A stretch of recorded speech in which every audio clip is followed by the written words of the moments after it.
Dear students, in previous lecture हम लोगों ने डिस्कस किया था आपका फोर्स के बारे में। फोर्स में क्या था कि हम लोगों ने पढ़ा था कि फोर्स एक्चुअली है क्या। क्लियर? फोर्स में तो हम लोगों ने देखा था कि फोर्स क्या है कि एक प्रकार का सिर्फ हम लोग उसको क्या कर सकते हैं कि इफेक्ट को हम लोग देख सकते हैं, ठीक ना। जो इसका प्रभाव हमको सिर्फ नज़र आ सकता है, फोर्स को अपनी नगण्य आंखों से हम लोग नहीं देख सकते। क्लियर? फिर हम लोगों ने फोर्स का कुछ एग्जाम्पल्स भी लिए थे, फिर टाइप्स ऑफ फोर्स भी देखे थे, कैसे बैलेंस फोर्स था, अनबैलेंस फोर्स था। ये सब हम लोगों ने सारी चीज़ों को लेक्चर 8 में स्टडी किया था। सॉरी यार।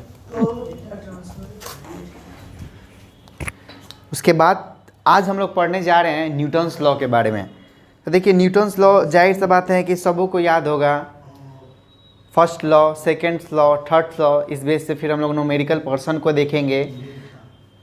तो देखिए, न्यूटन्स क्या है कि न्यूटन्स जो थे एक प्रकार का वैज्ञानिक थे आपके, जिन्होंने आपका 1679, ठीक ना, 1679 में अपने गति का तीनों नियम, न्यूटन्स लॉ जिसको बोलते हैं, उन्होंने प्रतिपादित किया था। तो चलिए आइए देखते हैं कि फर्स्ट लॉ मेरा है क्या। लिखते चलेंगे आप लोग, न्यूटन्स फर्स्ट लॉ।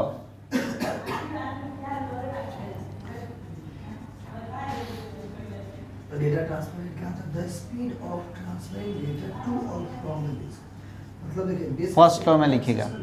देखिए, फर्स्ट लॉ एक्चुअली होता है क्या है कि मान लीजिए कि कोई भी वस्तु है, हमने गति पढ़ाया होगा तो उसमें आपको बताया होगा कि वस्तु दो टाइप से रहता है, या फिर रेस्ट या स्टेशनरी में रहता है, या फिर मोशन में रहता है। उस टाइम भी हम लोगों ने क्लियर किया होगा कि अगर कोई भी वस्तु मान लीजिए कि रेस्ट मतलब विराम अवस्था में रहता है तो उसी में रहना पसंद करता है। अगर कोई वस्तु अगर वो मोशन में रहता है, गति में रहता है, तो गति अवस्था में ही रहना चाहता है जब तक कि उस पर कोई बाहरी बल कार्य ना करे। क्लियर होगी मेरी बात? जैसे कि मान लीजिए कि हम लोग क्या हैं कि आराम से बैठे हुए हैं, गाड़ी में हम लोग बैठे हुए हैं, ठीक ना, बैठे हुए हैं, तब तक हम लोग क्या है कि रेस्ट सिचुएशन में अपने आप को रेस्ट में लेंगे, लेकिन जो गाड़ी है वो मोशन में रहेगा। और जैसे ही उसको ब्रेक लगता है तो हम लोग क्या करते हैं कि अपने आप को थोड़ा सा आगे की ओर चले जाते हैं या फिर पीछे की ओर आ जाते हैं।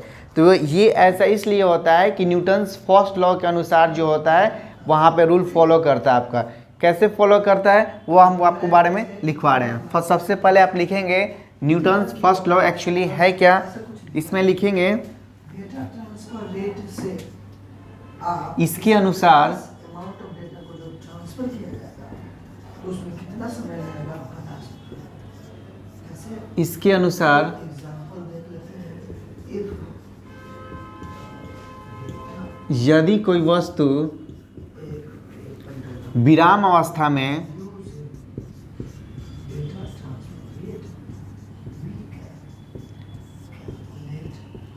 में हो तो वह विराम में ही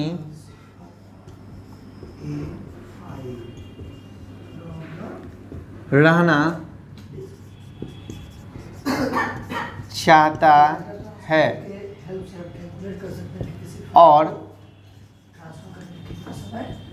यदि कोई वस्तु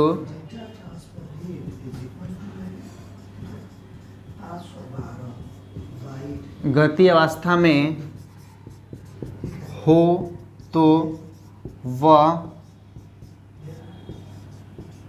गति में ही रहना चाहता है जब तक उस पर कोई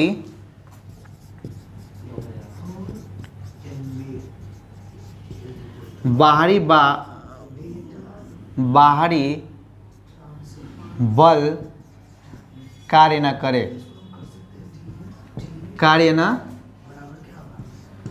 करे। क्लियर हो गई होगी मेरी बातों से।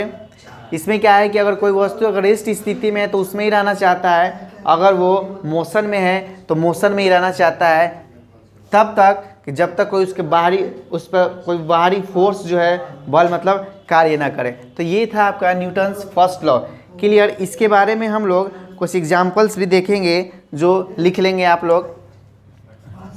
एग्जाम्पल्स लिखेंगे। एग्जाम्पल्स क्या है आपका, बताइए। ये जो का 2 और 2 20 22 एग्जाम्पल्स वही है कि मान लीजिए कि गाड़ी में बैठा इंसान, तब तक वो मतलब रेस्ट में रहेगा कि जब तक उस पर कोई बाहरी बल कार्य ना करे। कैसे कार्य नहीं करता है कि वो रेस्ट स्थिति में तो बैठा है, और जैसे ही अगर वो ब्रेक लगता है तो क्या होता है कि आगे की तरफ झुक जाता है। तो ये सब सारी जो चीज़ें होती है आपका न्यूटन्स फर्स्ट लॉ होता है। इसके पहले लिख लीजिएगा आप लोग कि न्यूटन्स ने नोट में डाल के, किसी भी डिस्क से बताइए फाइल को एक्सेस करना है। न्यूटन्स ने टाइम लगेगा 1679 ईस्वी में उसका डेटा ट्रांसफर तीनों मतलब डिस्क से किसी फाइल को गति का प्रतिपादन किया था। Shift time plus rotational time plus प्रतिपादन किया था। क्लियर हो गई होगी बात। अब चलिए न्यूटन्स बहुत सारे ऑब्जेक्टिव से हमें आते हैं कि न्यूटन्स के फर्स्ट लॉ से क्या पता चलता है, ठीक ना। तो देखिए, तो न्यूटन्स के फर्स्ट लॉ से आपका जड़त्व, ठीक ना, जड़त्व का पता चलता है। उसके बारे में लिखिएगा यहाँ पे। फर्स्ट लॉ के अनुसार स्टार दे के लिखेंगे। फर्स्ट लॉ के अनुसार जड़त्व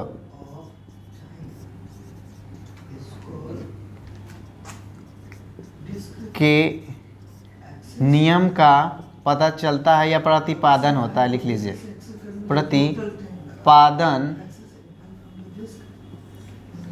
प्रतिपादन होता है। अब देखिए, जरा तो एक्चुअली है क्या, जिसको हम लोग क्या कहते हैं तो इनर्शिया भी बोलते हैं, ठीक ना। तो देखिए, जरा तो क्या है कि एक प्रकार का आपका गुण है। क्या है तो गुण है, जिसके कारण क्या होता है कि वो वस्तु या वो ऑब्जेक्ट जो है अगर रेस्ट में है तो रेस्ट में ही रहेगा, अगर मोशन में है तो मोशन में ही रहेगा। समझ में आ गई बात।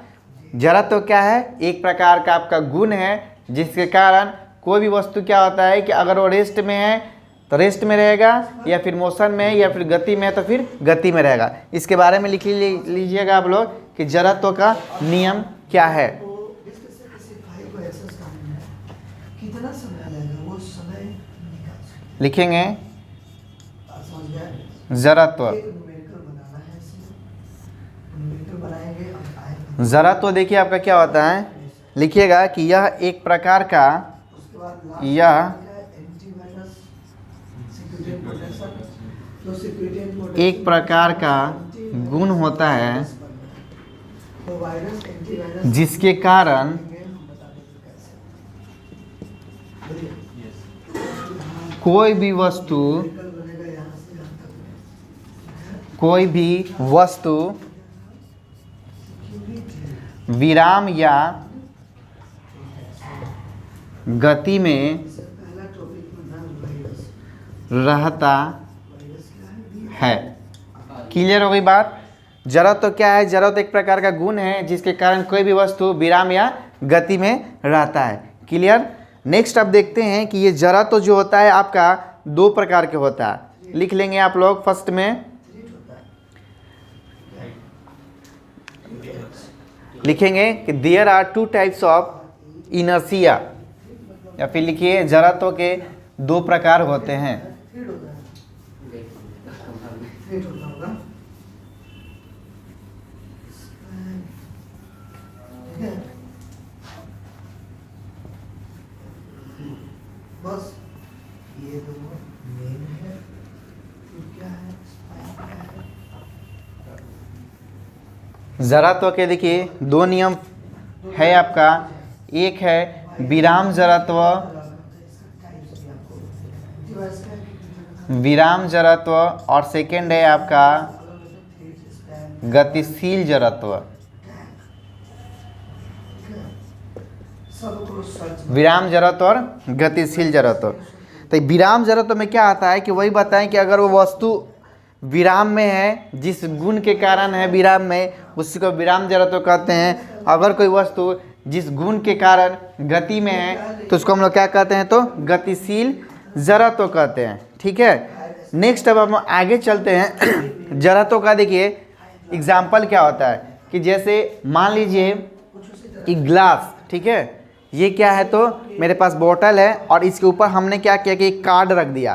कार्ड में क्या किया कि एक सिक्का रख दिया और जैसे ही उसको हम मारेंगे इधर से तो वो क्या होगा कि झटका से क्या होगा कि शीशा जो आपका ये है कार्ड है वो क्या होगा कि दूर जाके गिर जाएगा और जस्ट लाइक आपका जो ये सिक्का रखा हुआ है वो अपने नीचे ही आ जाएगा, अर्थात इसके अंदर चला जाएगा। तो ये सारी चीज़ें होती है आपका जरत्व के एग्जाम्पल में।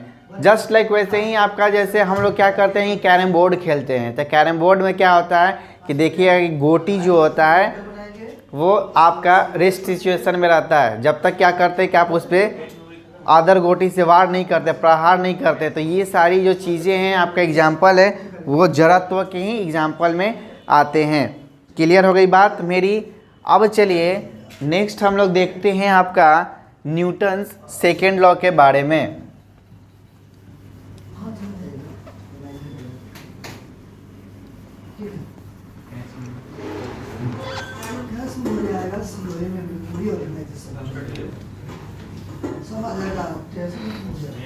चलिए फटाफट लिखते हैं हम लोग न्यूटन्स सेकेंड लॉ।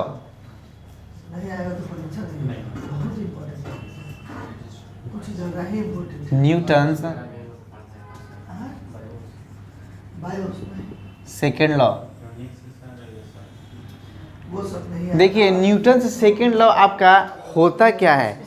सबसे पहले देखिए कि किसी वस्तु पर जो फोर्स लगता है क्या होता है कि हमने क्या बोला अभी कि किसी वस्तु पे जो हम लोग फोर्स लगाते हैं वो फोर्स जो होता है आपका वस्तु के मास, ठीक ना, मतलब वस्तु के द्रव्यमान और उसके त्वरण, ठीक ना, मीन्स एक्सक्लरेशन के जो होता है आपका इक्वल होता है। According to Newton second law जब हम लोग क्या करते हैं कि कोई भी वस्तु पर फोर्स लगाते हैं तो उसका जो मास है और एक्सेलरेशन है दोनों क्या होता है कि वो बराबर होता है। किसके? तो फोर्स के। उसके बारे में हम लोग लिखेंगे। लिखिए फटाफट कि किसी वस्तु पर लगा बल,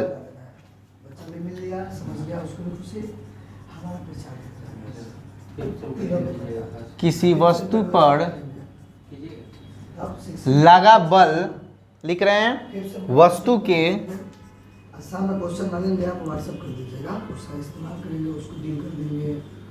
वस्तु के द्रव्यमान और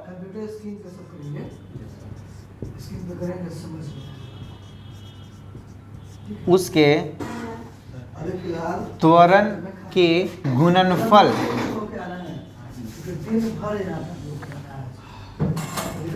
गुणनफल के बराबर होता है। गुणनफल के बराबर होता है।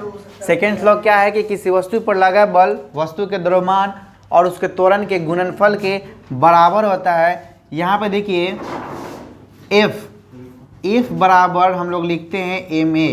क्या लिखे? ma वेयर लिख लीजिएगा, जहाँ F इज इक्वल टू हो गया फोर्स, स्मॉल m हो गया मास ऑफ ऑब्जेक्ट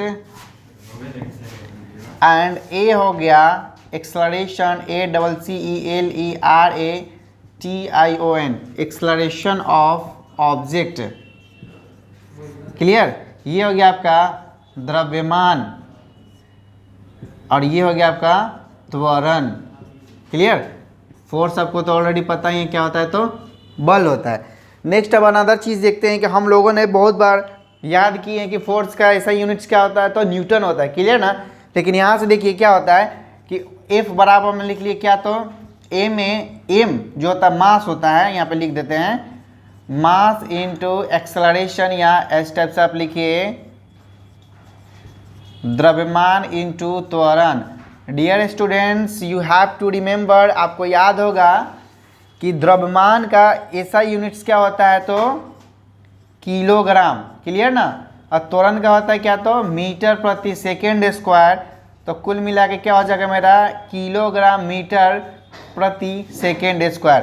तो ये भी आपका क्या हो गया, तो यूनिट ही निकला किसका, तो फोर्स का। या हम लोग इसकी को क्या कहते हैं, न्यूटन भी बोलते हैं। क्लियर हो गई बात। कहीं कहीं ऑब्जेक्टिव में क्या दे देगा कि न्यूटन्स गायब कर देगा, आपका पूछ देगा कि फोर्स का यूनिट क्या होता है न्यूटन्स गायब रहेगा आपका, और क्या होगा, किलोग्राम मीटर प्रति सेकेंड स्क्वायर होगा। बहुत सारे, और उसमें नॉन ऑफ दीज भी करके होगा। तो बहुत सारे स्टूडेंट्स क्या करते हैं कि डायरेक्ट वे में याद करते हैं कि फोर्स का ऐसा यूनिट क्या होता है, न्यूटन होता है, लेकिन उनको ये नहीं पता होता है कि किलोग्राम मीटर प्रति सेकेंड भी स्क्वायर भी होता है। कैसे होता है ये आपके सामने है। तो दोनों आपको ऐसा यूनिट्स याद करना पड़ेगा। यहाँ तो जाहिर सी बात है, देखिए ना, ये बराबर क्या होता है, तो ये में यहाँ से निकल गया किलोग्राम मीटर प्रति सेकेंड स्क्वायर, इसी को हम लोग बोलते हैं तो न्यूटन भी। क्लियर। अब हम लोग क्या करते हैं, एक मिनट पहले जिनको स्क्रीनशॉट लेना है एक बार स्क्रीनशॉट ले लीजिए, फिर हम लोग एक छोटा सा न्यूमेरिकल देखेंगे इस पे। चलिए क्लियर। न्यूमेरिकल पर्सन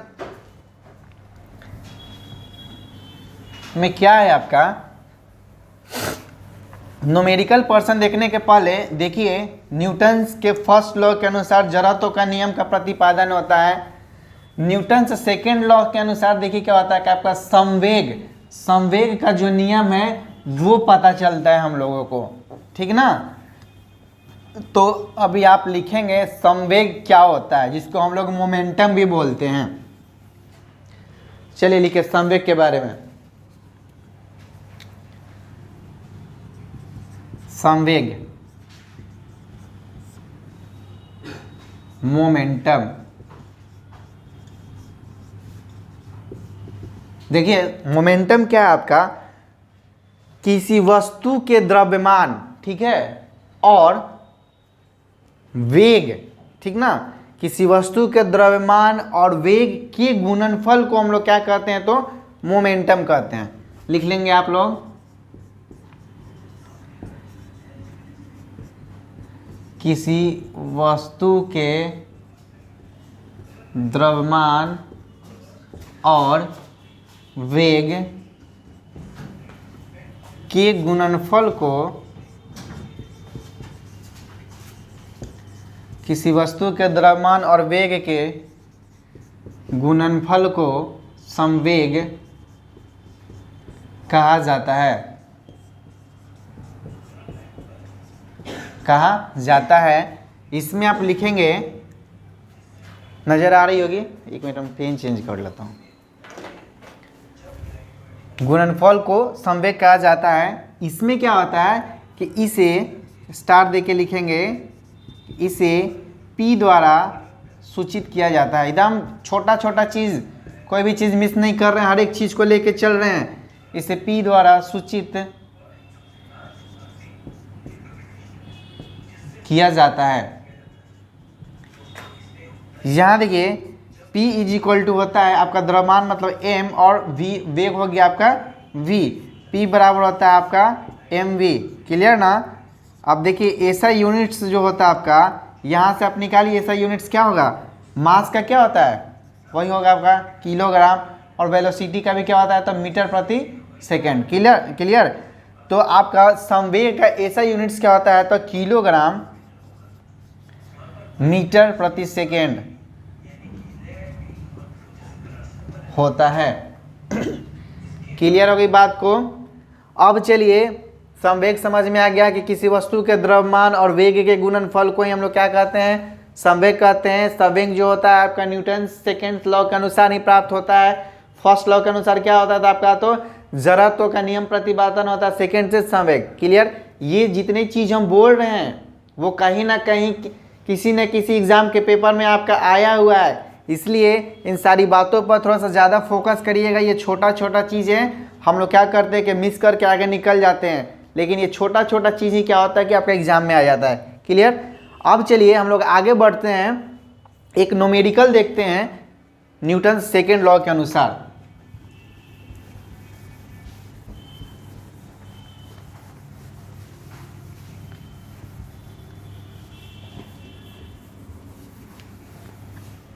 बुक देखते हैं न्यूमेरिकल्स में क्या है।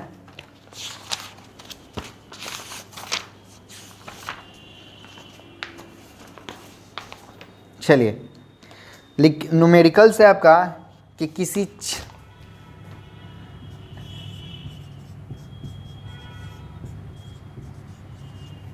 किसी 6 किलोग्राम द्रव्यमान की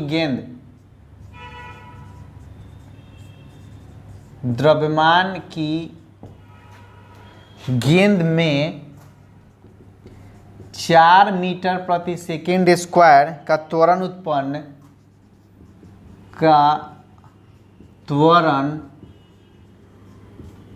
उत्पन्न करने के लिए कितनी बल की आवश्यकता होती है? करने के लिए कितनी बल की आवश्यकता होती है? कितनी बल की आवश्यकता होती है? डियर स्टूडेंट्स, यहाँ पे आप ध्यान देंगे कि सबसे पहले न्यूमेरिकल पर्सन या न्यूमेरिकल्स को सॉल्व करने के पहले बारीकी से इसको पढ़ते हैं कि क्वेश्चंस में मेरा एक्चुअली दिया क्या क्या रहता है, क्या क्या दिया है उसको हम लोग समझ में आ जाएगा तो मतलब न्यूमेरिकल जो होता है बनाने में हमें आसानी होती है। सबसे पहले ध्यान दीजिए कि बोला जा रहा है कि किसी 6 किलोग्राम द्रव्यमान की गेंद में 4 मीटर प्रति सेकेंड स्क्वायर का त्वरण उत्पन्न करने के लिए कितनी फोर्स, कितनी बल की आवश्यकता होती है। तो सबसे पहले देखिए हम स्टेप बाय स्टेप क्या करते हैं, लिख लेते हैं। मेरा मास क्या दिया हुआ है, मेरा द्रव्यमान कितना दिया है तो 6 kg। क्लियर। अब चलिए त्वरण कितना दिया है तो आपका 4 मीटर प्रति सेकेंड स्क्वायर। और मेरे क्या पूछ रहा है, बल, फोर्स पूछा जा रहा है। तो एक बार फॉर्मूला मेरा क्या होता है, m इंटू ए। m कितना है तो 6 और a हो गया तो 4, तो 6 4 से क्या होता है 24। अब क्या करते हैं कि यहाँ पे m का वैल्यू कितना होता है तो किलोग्राम और मीटर प्रति सेकेंड स्क्वायर या 24 न्यूटन, ये भी हम लोग लिख सकते हैं। तो कितना मेरा आंसर आया तो 24 न्यूटन आया आंसर। ठीक है, एक छोटा सा एग्जाम्पल था समझाने के लिए न्यूमेरिकल पर्सन का। जैसे ही मतलब हम ये न्यूटन्स लॉ समाप्त करेंगे, फिनिश करेंगे, उसके बाद हम लोग क्या करेंगे कि एक जो लेक्चर क्लासेस होगी पूर्णतः रूप से आपका न्यूमेरिकल पर्सन पर ही आधारित होगी।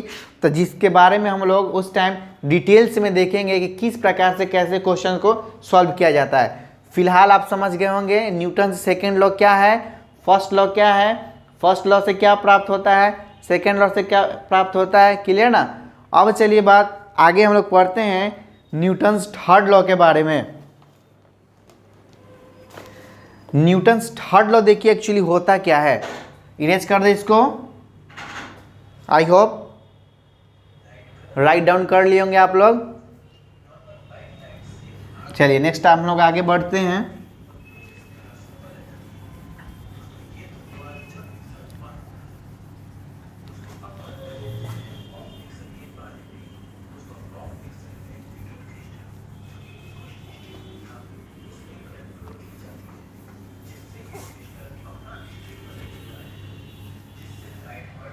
चलिए लिखते हैं हम लोग Newton's third law.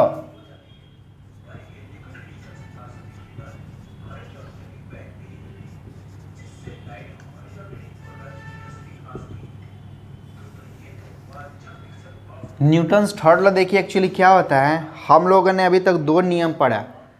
First law में क्या था कि कोई भी वस्तु अगर वो विराम अवस्था में है तो उसी अवस्था में रहना चाहता है, या फिर गतिशील अवस्था में है तो गतिशील अवस्था में रहना चाहता है। कब तक रहना चाहेगा कि जब तक उस पर कोई बाहरी बल कार्य ना करे। क्लियर। सेकेंड्स लॉ में हम लोगों ने देखा कि किसी वस्तु का जो द्रव्यमान और त्वरण के गुणनफल होते हैं वो उस पर लगाए गए फोर्स के बराबर होते हैं। थर्ड में देखिए क्या होता है कि आपका प्रत्येक क्रिया, प्रत्येक जो एक्टिविटी है हमारा वो क्या होता है कि एक प्रत्येक क्रिया के बराबर और विपरीत दिशा में प्रतिक्रिया होती है। क्या होता है कि मान लीजिए कि हम लोग कोई वर्क कर रहे हैं तो सेम वर्क क्या होगा कि आपका उधर से भी होगा। क्लियर। वो क्या होता है कि बराबर होगा लेकिन क्या होगा विपरीत दिशा में होगा। जो सामने अपोजिट पर्सन वाला जो वर्क करेगा वो कैसे करेगा तो वो अपोजिट डायरेक्शन में आपका वर्क करेगा। क्लियर हो गई बात। न्यूटन सेकेंड लॉ में थोड़ा सा देखते हैं हम लोग। एग्जाम्पल में क्या था, प्रत्येक क्रिया के विपरीत न्यूटन सेकेंड लॉ में क्या था कि कोई भी ऑब्जेक्ट पे हम लोग क्या करते हैं जो फोर्स लगाते हैं तो उसके द्रव्यमान और त्वरण के गुणनफल के वो क्या होता है, तो आपका बराबर होता है। अब देखते हैं थर्ड लॉ आपका क्या बोलता है। थर्ड लॉ में आप लिखेंगे कि प्रत्येक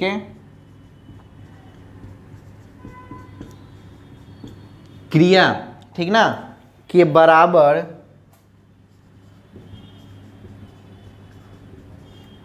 प्रत्येक क्रिया के बराबर और प्रतिक्रिया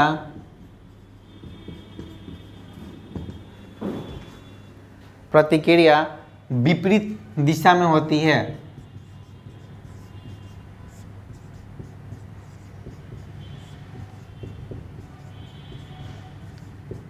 विपरीत दिशा में होती है। जैसे में देख लीजिए आपका